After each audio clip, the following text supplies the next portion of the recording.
Mungkinkah kita bisa mengasihi orang yang benci dengan kita? Mungkinkah kita bisa berbuat baik kepada mereka? Mungkinkah kita masih bisa berdoa supaya orang yang jahat dengan kita itu diberkati Tuhan? Kita selalu bergumul dengan soal hati kita, kaitannya dengan seperti itu. Kita lebih banyak bicara dengan mulut kita tentang kasih, tetapi kita selalu masalah dengan mengasihi orang lain.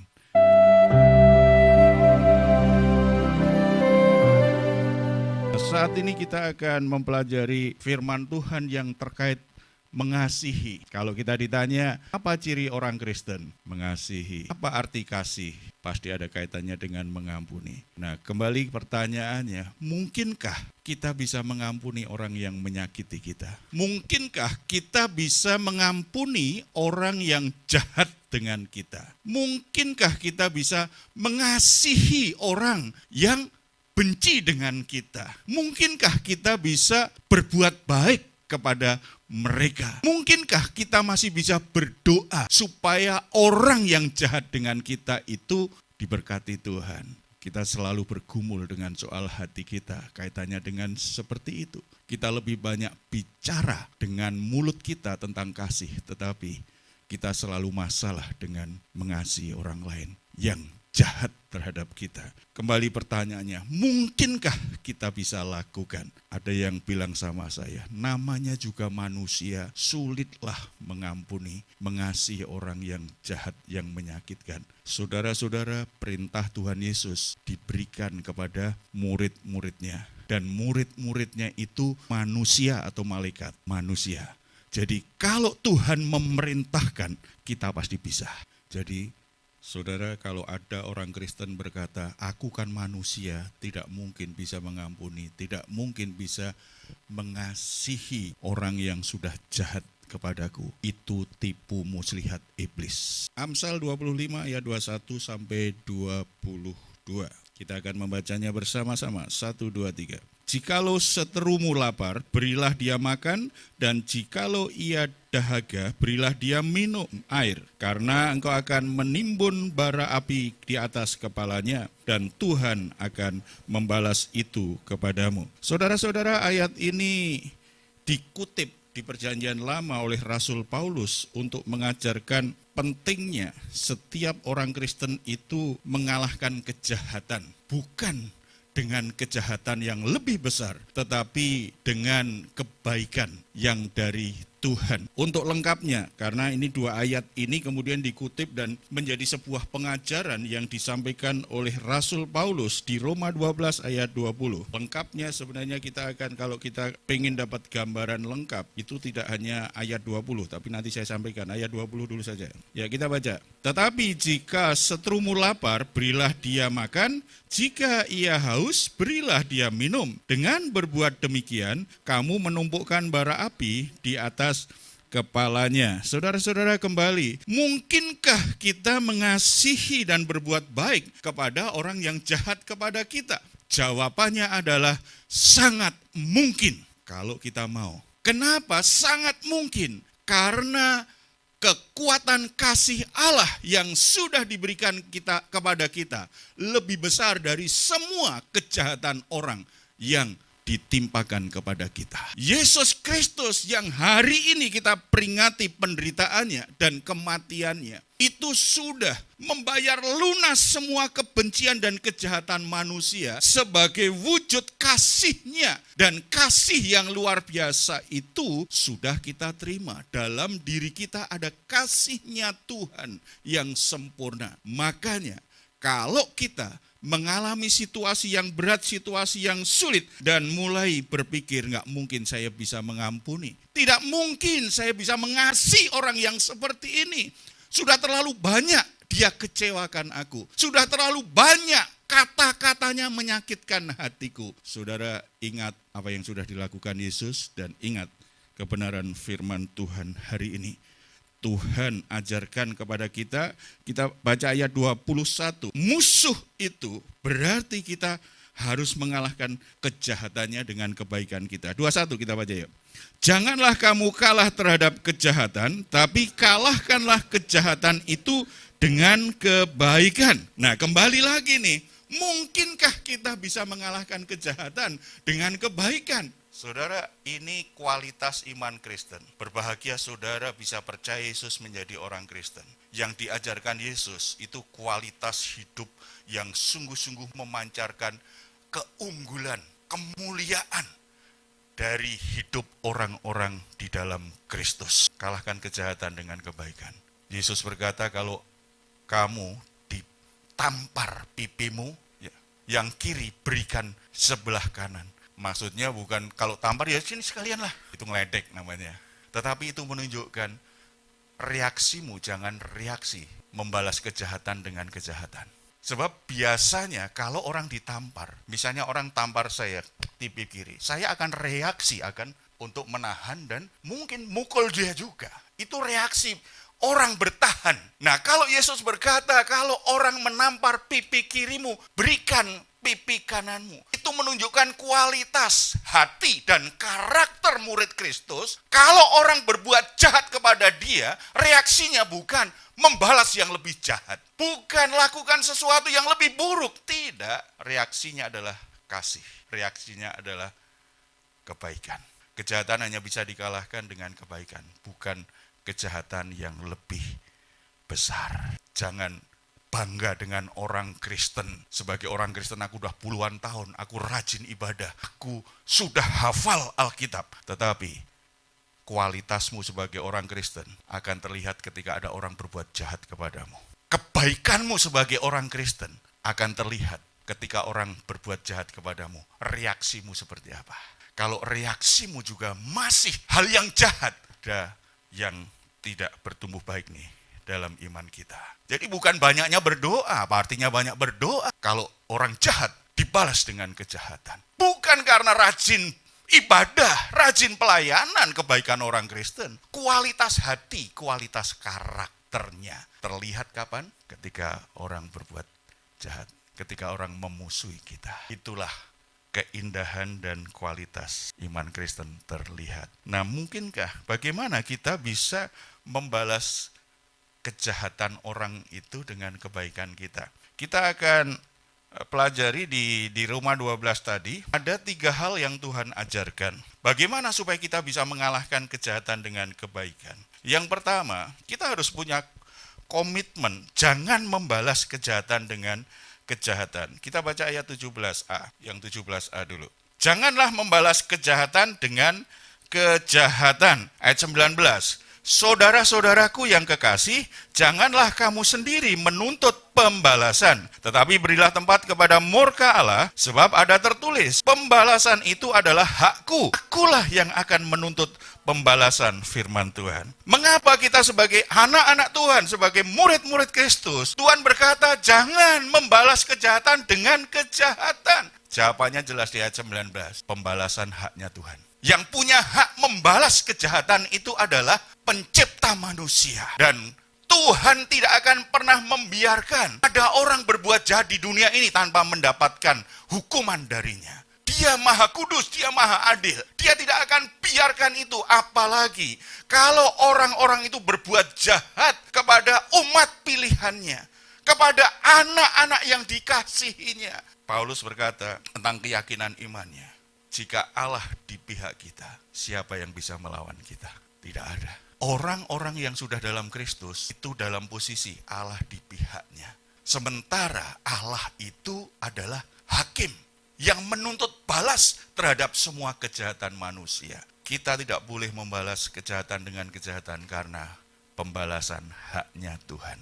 Kalau kita membalas kejahatan dengan kejahatan, sama saja kita berkata kepada Tuhan, Tuhan, gak usah ngapa-ngapain ya, diam saja. Saya akan urus sendiri ini kejahatan orang ini. Lalu kita berdoa, Tuhan sakit hati aku Tuhan, tolong aku. Padahal kita ingin membalas. Kadang-kadang kan lucu kan, orang Kristen itu banyak perilakunya lucu itu kalau kalau dibahas tuh. Betapa banyak orang ketika ada yang menyakiti, ada yang mengecewakan, ada yang lakukan sesuatu yang jahat terhadap dia, lalu dipenuhi kemarahan dan ingin membalas, lalu berdoa juga, Tuhan tolong saya, Tuhan tolong saya. Sementara Tuhan berkata, pembalasan hakku, tetapi kita tetap ingin membalas sendiri. Tahu rasa dia biar. Nanti aku lakukan, dia tambah sakit itu kalau dia bersikap seperti itu. Tahu rasa dia. Dia gak bisa macam-macam denganku. Lalu kita berdoa kepada Tuhan. Nyambung gak? Kita itu suka gak nyambung begitu. Tuhan tolong. Loh, aku akan bertindak untuk membelamu. Untuk bertindak tegas terhadap orang yang jahat kepadamu. Tetapi kamu kan ingin balas sendiri. Saudara-saudara, ini problem banyak orang Kristen. Kenapa? Pembelaan Tuhan tidak dirasakan, tidak dialami. Karena mengambil alih posisinya Tuhan. Mengambil alih haknya Tuhan untuk membalas kejahatan manusia. Paham ya? Paham ya? Jadi kita itu kadang-kadang main ingin yang jadi Tuhan. Tuhan diam saja, aku mau urus sendiri orang ini. Tuhan gak usah ikut-ikutan, gak usah cawe-cawe dengan perasaanku. Aku yang merasakan sakitnya. Tuhan diam saja. Coba, kalau itu aja kita bahas tentang pribadi Tuhan yang maha agung, kita itu kan kurang ajar dengan Tuhan. Tuhan berkata, jangan balas kejahatan dengan kejahatan. Komitmen tetap berpegang teguh pada kebenaran. Kalau aku tidak membalas kejahatan orang, bukan karena aku lemah, karena aku tahu aku gak punya hak. Aku berikan yang punya hak, yaitu Tuhan sumber hidupku. Apakah prosesnya enak? Gak enak. Gak enak pasti, gak enak. Tetapi ketika Tuhan bertindak, hati-hati. Saya melayani mulai 19 tahun. Ada banyak orang bersikap buruk terhadap saya. Saya alami namanya penolakan, fitnah, namanya diperlakukan buruk. Bahkan saya pernah cerita kan, saya naik mau khotbah, saya naik puluhan orang keluar dari ruangan. Menghina banget kan? Saya alami tidak dihargai orang gara-gara saya hamba Tuhan. Saya merasakan tidak dianggap orang. Karena hamba Tuhan hanya naik bis kota, nggak bawa mobil mewah. Saya mengalami situasi seperti itu. Tetapi dalam perjalanan rohani saya ikut Tuhan, saya tahu orang-orang yang menghina saya direndahkan Tuhan. Orang-orang yang mempermalukan saya akhirnya dipermalukan Tuhan. Orang-orang yang tidak nganggep saya akhirnya dalam situasi tertentu datang ke saya minta tolong. Tuhan membela. Makanya kalau saya sekarang itu ada orang menghina, gak menghargai, saya gak terlalu. Saya udah lewati, sangat panjang. Ikut Tuhan, pikul salib, saya alami. Saya doakan saja supaya Tuhan tidak bertindak keras terhadap dia. Itu saja kalau sekarang. Kasihan juga kan? Tuhan tidak pernah membiarkan umatnya diperlakukan jahat oleh orang-orang dunia ini. Kita ini disertai dan dilindungi oleh Tuhan. Bagaimana mungkin dia biarkan kita alami hal-hal yang membuat hidup kita diperlukan jahat dengan orang lain. Nah, kalau kita tahu status kita sebagai anak-anak Allah, harusnya kita lebih mudah untuk alami kebebasan dari hal ini. Saya tanya, sekuat apa saudara bisa membela hidupmu sendiri? Sekuat apa saudara bisa mempertahankan harga dirimu sendiri? Ada masalah, ada perlakuan apa juga hancur, gak bisa bela dari segala kejahatan yang dilakukan orang lain terhadap kita. Nah, jadi kalau ada orang yang telah berbuat jahat kepadamu, serahkan saja masalahmu dan orang yang sudah berbuat jahat itu kepada Tuhan. Biar keadilan Tuhan yang berlaku. Itu adalah haknya Tuhan. Coba kita katakan bersama-sama. Saudara, katakan bersama saya ya. Walaupun orang berbuat jahat kepadaku,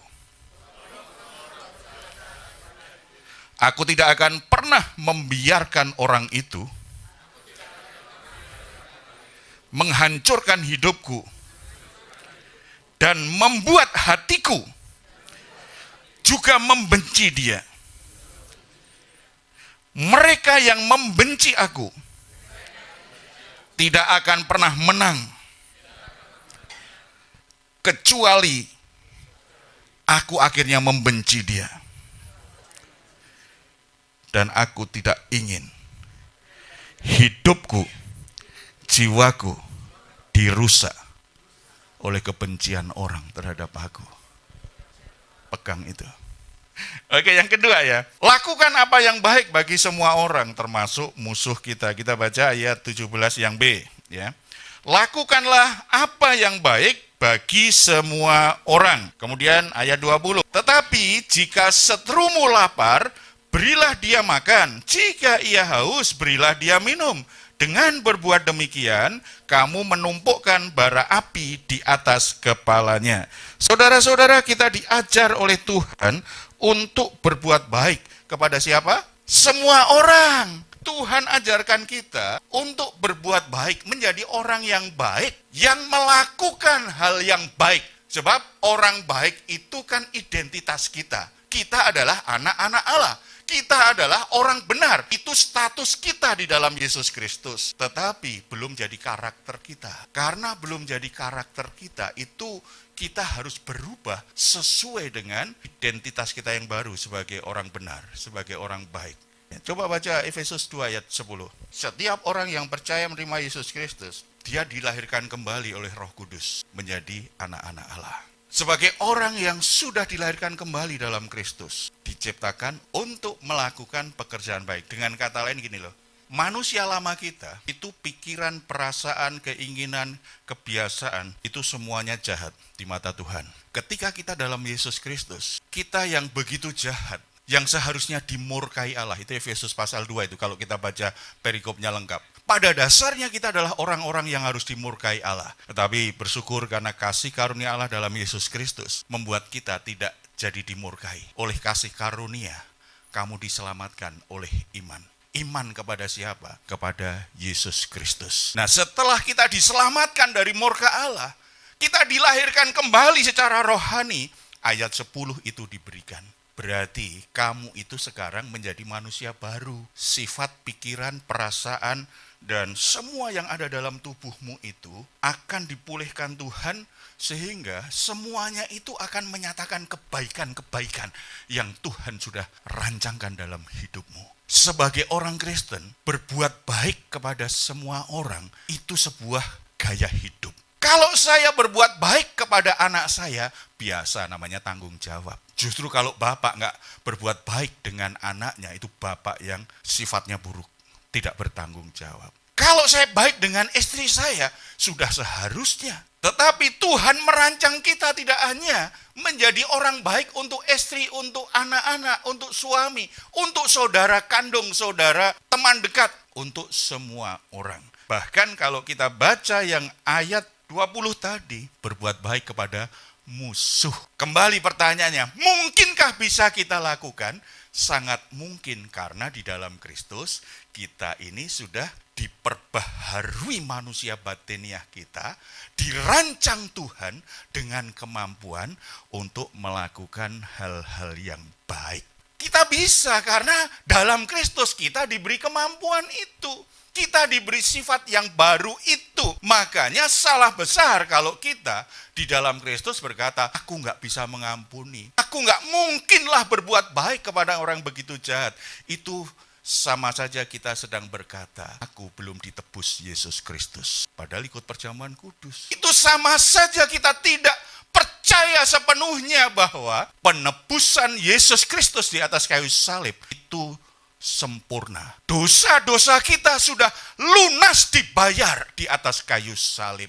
Kita masih percaya diri kita yang dulu. Dalam Kristus itu kita tidak boleh berkata seperti penyanyi sejaman saya itu, aku masih seperti yang dulu. Enggak, kita dalam Kristus itu kita tidak lagi seperti yang dulu. Jelas sekali Tuhan begitu kita lahir baru, Tuhan sudah perbaharui manusia batiniah kita dengan kemampuan, dengan sifat untuk melakukan yang baik. Dan Tuhan ingin kita berbuat baik kepada semua orang, bukan hanya orang-orang dekat kita ini, bahkan kepada musuh kita.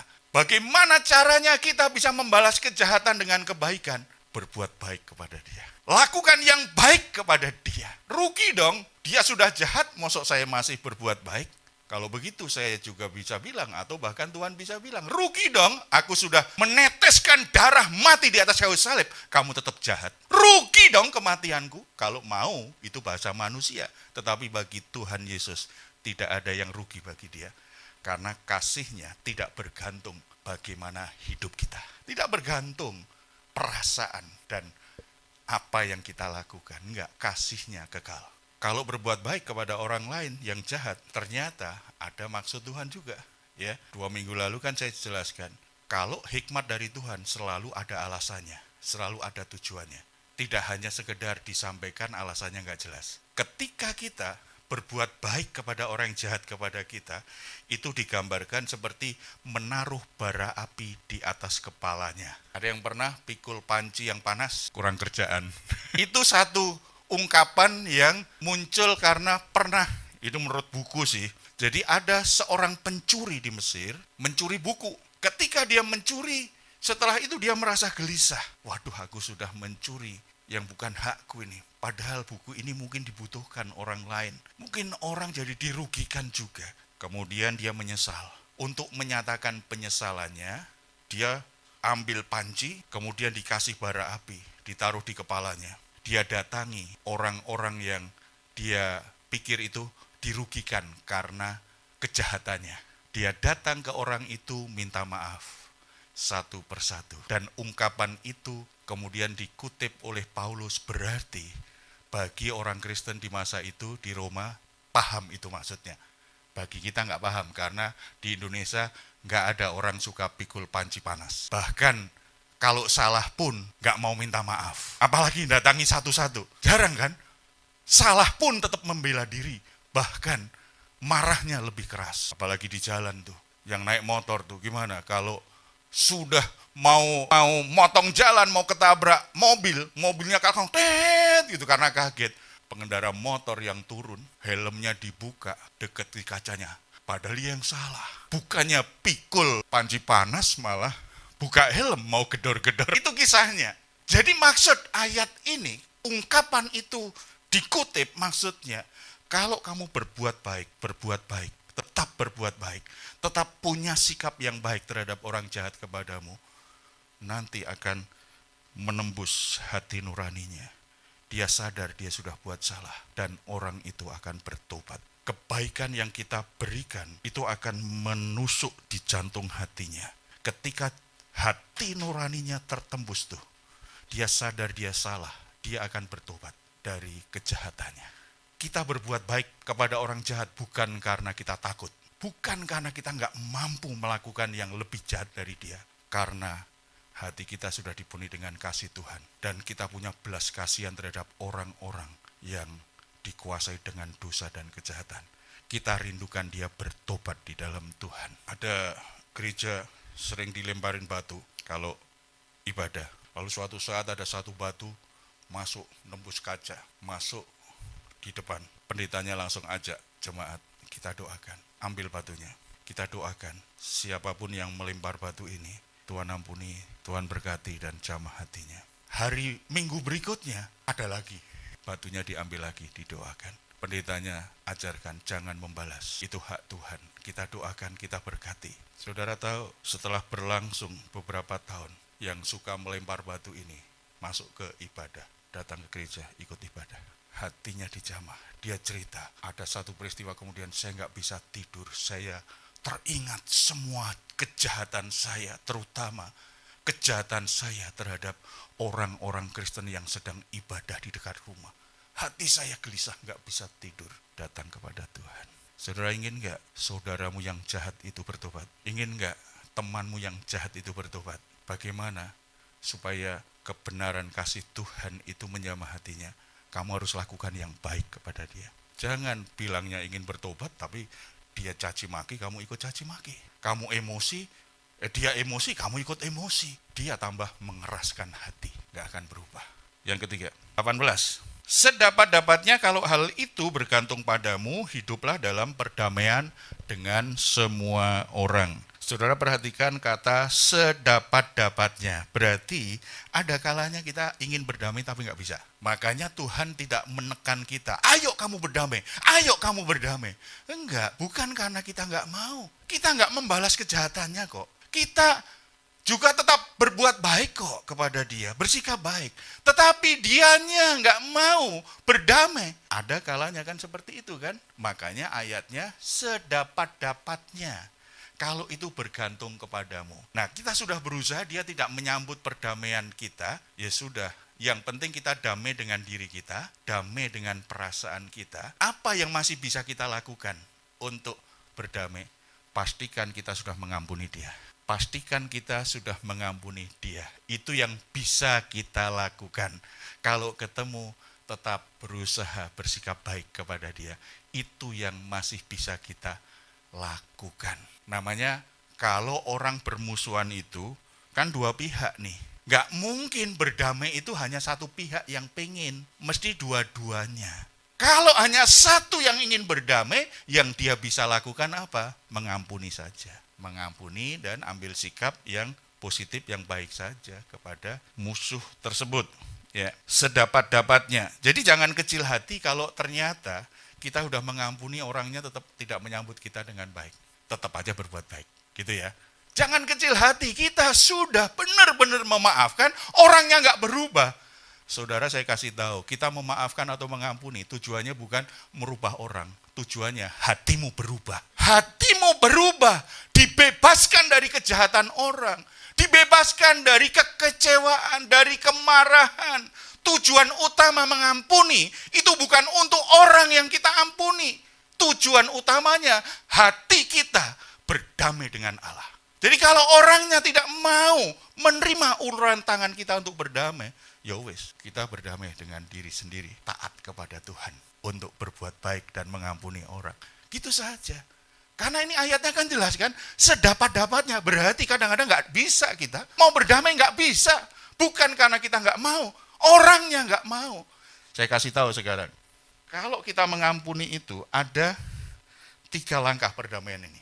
Kalau berdamai ya, yang pertama namanya mengampuni. Kalau kita mengampuni, kita sedang memulihkan hati kita. Pemulihan hati itu fokusnya kita mengampuni orang yang bersalah kepada kita.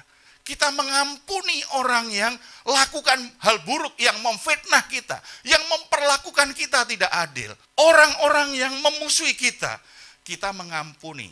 Kita berdamai dengan hati kita. Yang kedua namanya rekonsiliasi.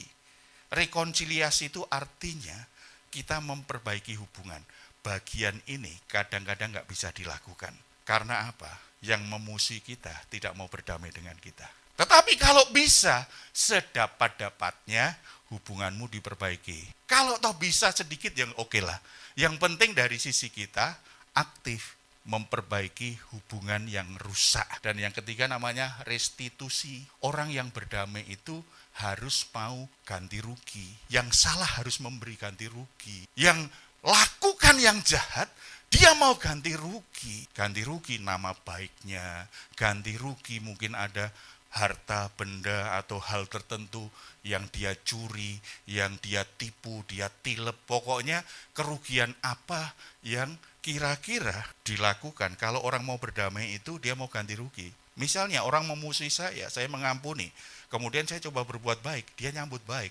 Tetapi selama dia tidak mau ganti rugi, kerugian yang saya alami akibat dia nipu saya, dia belum sungguh-sungguh mau berdamai dengan saya. Kalau seperti ini, saudara, misalnya bisnis, jangan langsung percaya 100%. Itu belum pulih. Ini bukan berarti nggak ada kasih. Tidak. Kasih itu dasarnya kebenaran. Jadi kasih itu bukan perasaan. Seringkali kan orang Kristen kok nggak bisa mengampuni. Orang Kristen kok tidak bisa berbuat baik sih dengan orang itu. Bukan soal perasaan.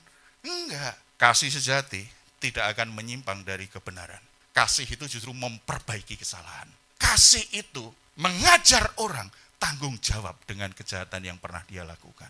Makanya mau ganti rugi. Beda masalahnya ketika aku sebenarnya tahulah aku merugikan kamu, tetapi aku nggak sanggup ya, gimana? Beri aku kesempatan ya. Atau kalau enggak, udah habis ya, gimana? Lalu saya bilang, ya udah kalau udah habis, gimana lagi? Ya udah nggak apa, aku relakan. Itu bebas. Tetapi kalau saya masih minta hak saya punya hak. Dan itu tidak berdosa, tidak jahat. Karena proses berdamai itu seperti itu. Ya, itu lengkapnya ya. Ada mengampuni, ada rekonsiliasi dan restitusi, ganti rugi. Saudara, kita bersyukur karena kematian Yesus Kristus menjadi dasar pemulihan hubungan pemulihan hati yang luar biasa. Lewat kematian Kristus yang kita imani, kita semua mengalami kasih yang sempurna. Ini saatnya kita menguatkan hati kita untuk bisa mengasihi orang-orang yang memusuhi kita, berbuat baik kepada orang-orang yang memusuhi kita.